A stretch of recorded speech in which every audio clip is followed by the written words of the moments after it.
I am absolutely delighted to welcome you to my first ever podcast guest. Would you like to introduce yourself? Yeah, my name's Justine McLaughlin from the Wirral, and I'm delighted to be on the show. Thank you so much. So, whenever you feel ready, would you like to start telling your story and your experiences from your perspective of trauma and health and just your experiences on what that has looked like being you?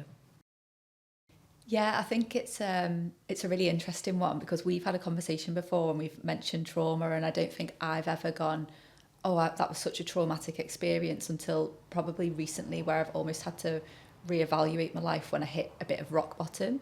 But actually, when I look back from my childhood, there's been multiple different triggers in my life that's probably got me to the point, and I suppose reasons why I act the way I do in certain elements of my life. From a partner I had for 10 years who had drug misuse, alcohol abuse, very manipulative, but without him realising it because of the drugs and the alcohol. Yeah. That's obviously changed my perception of relationships and how to deal with relationships now in today's world. I've had people pass away from suicide, ill health at the age of the early 30s, which actually at the time I struggle with the stress, but I think I just power through it, and that's my kind of coping mechanism. Yeah. And then I think last 2 years ago I hit rock bottom when it came to my business. My business failed. I'll take full accountability that it was partly me, but there's two sides for every story, right? Yeah, And of course. without going into the details of it, I worked with my best friend. The business, we had so much fun, but we didn't treat it like a business. So when that failed, I really took it quite personally because I didn't not only lose my business, I lost my best friend. But at the same time, the stress made me spin all the plates, keep my staff in a job. Maintained paying them, maintained keeping our business going to some degree, and launching my new business. Yeah. And I think it was only, well, I'm now in my second year of my business on my own, and it was only last year where I could sit down and I took a breather and I went, oh my God, what I was just going to happened? say that. I was just going to say doing all these things and being really proactive, like following on from trauma. Do you allow yourself time to settle and to rest and go, wow, am I able to catch up on all of that? Do I need to catch up? Like, what do you do in your life now with those experiences to allow yourself time to recover and rest and then get your energy and move on? Yeah, I think it's actually the smallest things that make a huge difference to me. So I took myself away from everyone. Like, I didn't hide, but I just started to evaluate the people that were in my life and the value that they were adding to it. I actually sat down, and I've got 4 values that I live my life by, but I wasn't aligning everything or every decision in my life to those values. I was just saying yes to everything. And actually now I take a step back and go, does it align with my values? Is it, I've got love, honesty, respect and trust, the 4 most important things for every person, business, any sort of relationship that I have in my life. And I think just having that moment to myself where I go, is it right for me? Mm-hmm. And using that as my strategy for everything moving forward, that was the way in which I got through things. Turning the music off. I actually used to listen to music because it made me feel like I was more alive. But now actually I appreciate the silence. Yeah. I appreciate driving with no radio on. Do you feel comfortable in that silence? Yeah.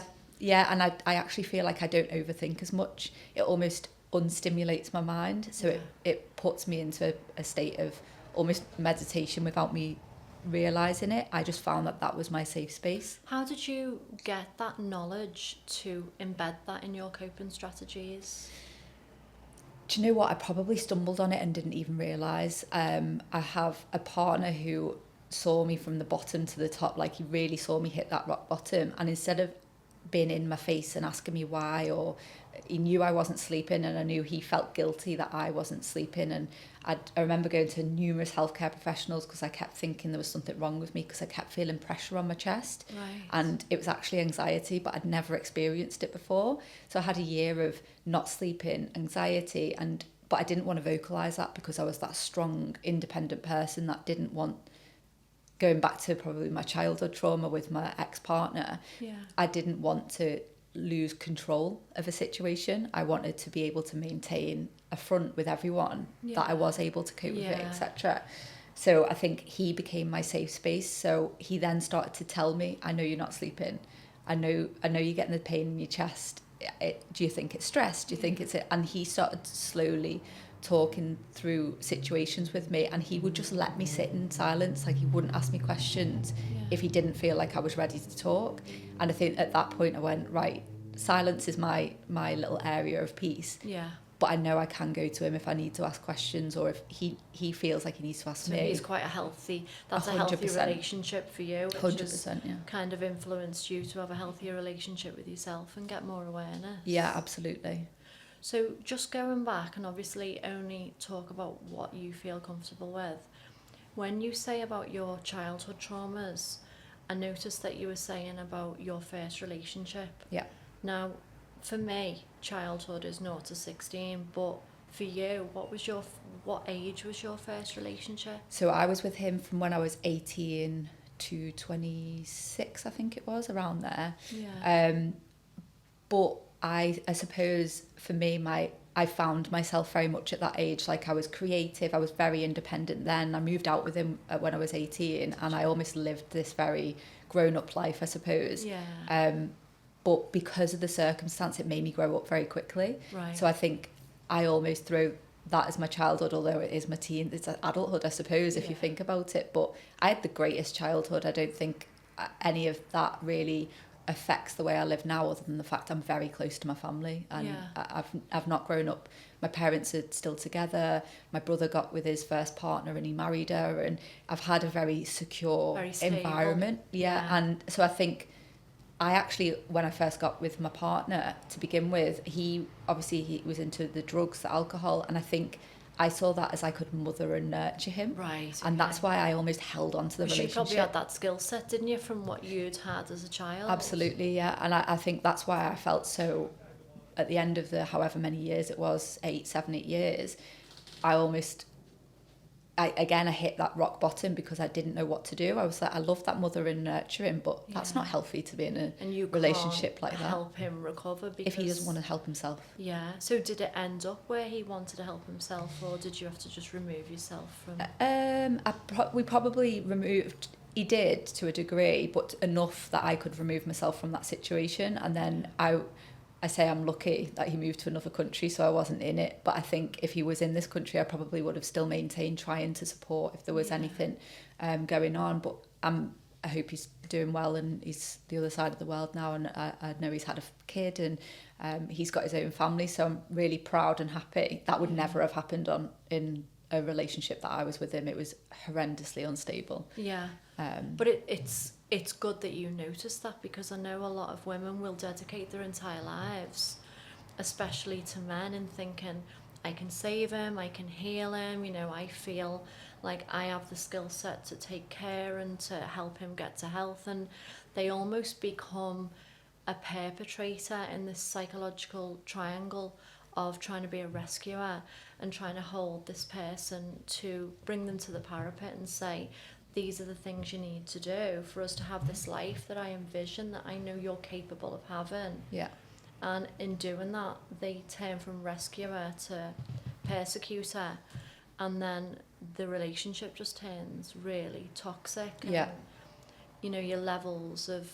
What were your levels of... Did you feel helpless in that relationship with that person? Yeah, I think I always thought that I could... it sounds really bad. I always thought I could save him. So if something went wrong, he always came to me for the support. But that didn't solve the 6 or 7 days that I was sat crying on my own for the period of time. Or, I mean, it wasn't just himself. He had his family as well that was going through alcohol abuse. And if it wasn't supporting him, it was supporting his mother. And it was just I loved the family, and it was almost like if I break away, is that going to cause a repercussion? Because you were probably like one of the most healthiest people stable to be in there. Yeah. That's a lot of responsibility for one person. Yeah, and I think now, and I think we've touched on it before in conversations, like I I feel like a very healthy relationship. We both live our own we're on our own trajectories when it comes to business. But when he first moved in with me, I was like, you're not paying half the bills. Like I'm taking control of this, and I want to pay my way. I want you. I don't need you. Yeah. And I think I don't ever want to be in a situation where I'm not in control of that. Whereas now we've obviously moved on. We've had conversations. We split bills. But I'll never be in a position where I want him to pay for everything, because that's just not how I operate. And that's like your protective behaviour, isn't it? Yeah. Where it's like, you know your vulnerabilities, but you don't have to be exposed to them. And if you can like remain in some sense of control over you being very independent, and it's also quite defensive as well. Like we were talking earlier, weren't we? And you're very aware of like everything that you've experienced, and you're very much in your own mind and in your own body. So to have that level of awareness moving forwards, you're also very aware that you've had to compromise a little bit on your defences and your behaviours to allow yourself to kind of blend with another person and trust that that's a healthy space for you to be in. Yeah, do you know, I was talking to my partner about it the other day. The first conversation, or I say the first, probably about the third conversation I'd ever had with him, I actually cried on the phone to him, which was dead strange, because it wasn't like he was asking me anything that was dead sad. But I was in the business at the time with my ex-business partner and best friend, and he said to me something, and it just triggered something in my head, and I was like, I feel like I'm controlled again. I felt like I was in this, and it must have again triggered anything from the past that I'd thought, I want to get out. I don't feel like I'm in control of my environment. And that was probably 3 years before we split up the business. And my business partner at the time never knew I had that conversation with him saying that. But actually 3 years later, the biggest thing the biggest weight that was lifted off my shoulders was the fact I got away from this really controlling environment. I didn't think he meant to be controlling, but I think my take on the situation, the relationship, was a very controlling environment. But again, triggered from past, obviously. Yeah, and a lot of people will kind of gather this information on their sense of safety following trauma in their bodies without even realising that they've got it. So the senses are all heightened, and they may go into fight or flight, or they may just be more aware in a space that that person's not great to be around me with their energy. I don't feel healthy in this space. And we have all of these triggers. What a lot of people do is they'll avoid the triggers, and they'll never really sit in the trigger and figure out, am I unhealthy? Am I unsafe here? Do I need to flee? Do I need to fight? And it only takes, I think it's about 1.5 minutes to sit in that uncomfortable feeling, to process, what is this? Is it a trigger? Is it a faulty trigger? For it to feel less so each and every time. I work a lot with clients who've got post-traumatic stress disorder, and my lens is that you cannot go through a life without having traumatic stress. It's part of being human. But a lot of people will panic, and they'll try and understand these feelings, but instead of sitting with the feeling, they'll try and understand it through distraction.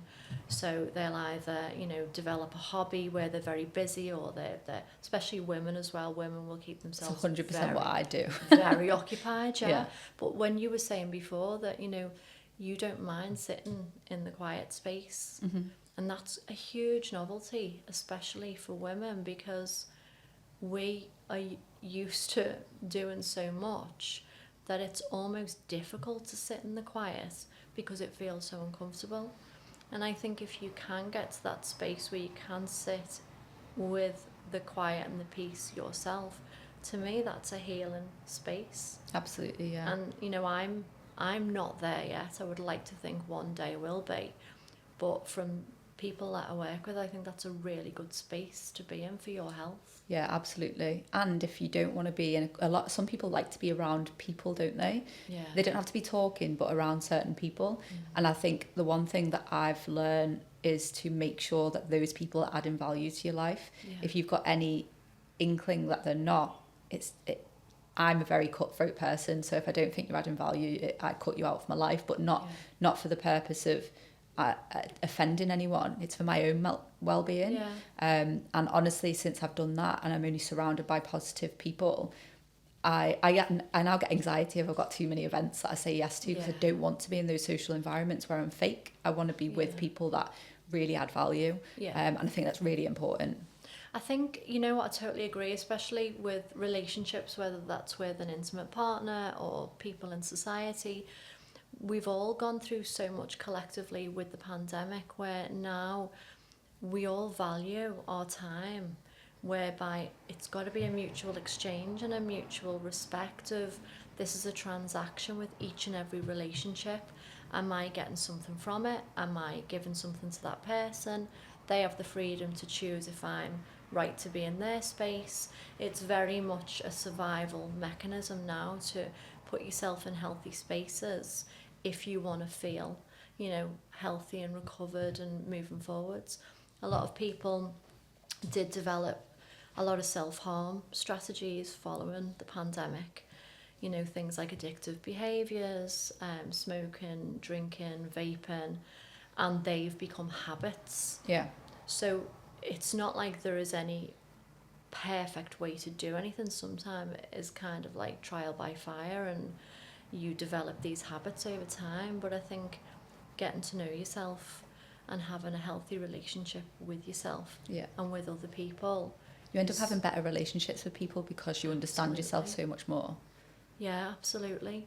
Okay, so just to round up the podcast, if you could give any kind of last parting words to anyone who's tuned in about, you know, you said about your 4 values, if there's any advice you could give anyone about the perspective that you've taken that's got you to a place where you feel authentic and healthy within yourself, could you offer any words of wisdom?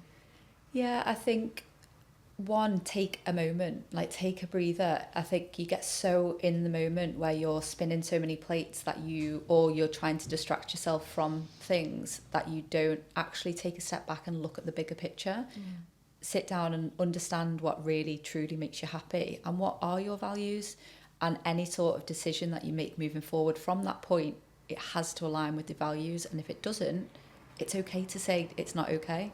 It's okay to put it aside. It's okay to have a moment to yourself. You don't have to explain yourself to people. It's about you and your own journey. So don't feel pressured. Absolutely. Don't feel, even when you've got those feelings, don't give in to them. Listen to your gut. Absolutely. Well, thank you so much for being my very first guest. I am absolutely delighted that you've given me your time. Thank you so much. Thanks for having me.